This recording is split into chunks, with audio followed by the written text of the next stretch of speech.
Hello and welcome to day 19.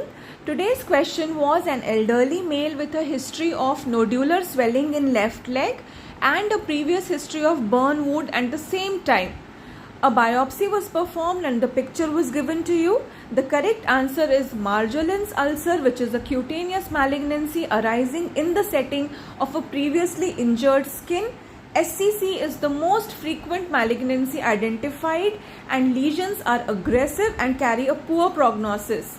Burn scars are the most common inciting conditions. Others include chronic inflammatory conditions and immunocompromised state.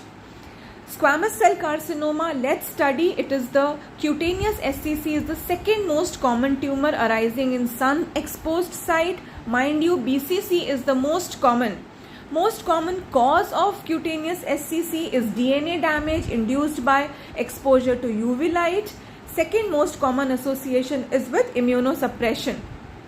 Risk factors include oncogenic viruses, industrial carcinogens, acquired or germline p53 mutations, and old burn scars, that is Marjolin's ulcer. Apart from skin, SCC is noted in all those sites जहाँ stratified squamous epithelium है हमारी body में, for example lips, mouth, esophagus, vagina, cervix, anus, urinary tract, prostate. So majority of the SCC are seen in non-melanoma skin, head, neck, esophagus and non-small cell lung carcinoma. Precursors are actinic keratosis and Bowles disease. Grossly, there are two patterns which are seen: ulcerated growth and fungating or polypoid lesion without ulceration. We classify or we say that it is a cauliflower-like growth, which is a large exophytic nodulo-ulcerative growth. We describe it with a simile to a food item, that is cauliflower. Microscopically, we see nests of atypical squamous cells invading the dermis. Differentiation means the degree of resemblance or closeness to the parent cell. So well differentiated means the cells are in structure and function similar to a squamous cell. So well differentiated squamous cell carcinomas, they have characteristic keratin pearls, they have intercellular bridges, whereas poorly differentiated SCCs, hardly we see any keratinization. In fact, IHC may be needed to confirm them.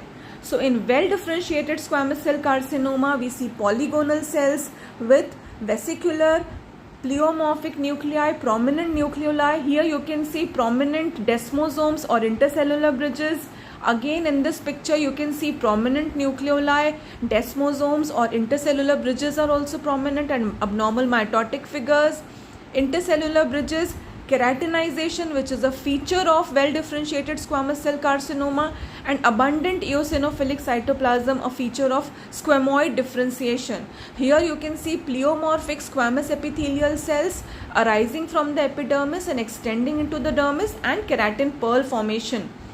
Here you can see keratin pearl formation, which is a deposition of keratin and concentric deposition of squamous cells and lymphocytic infiltration. Verrucous carcinoma is a variant of squamous cell carcinoma. It is a low grade SCC. It is a very well differentiated SCC. According to Broders grading, we have 4 grades, grade 1 to grade 4, depending on the percentage of anaplastic cells in them. So wrapping up 2023 with my favorite topic, SCC, and this is the classical keratin pearl that we see in SCC. Thank you so much. A very happy new year to all of you. Thank you.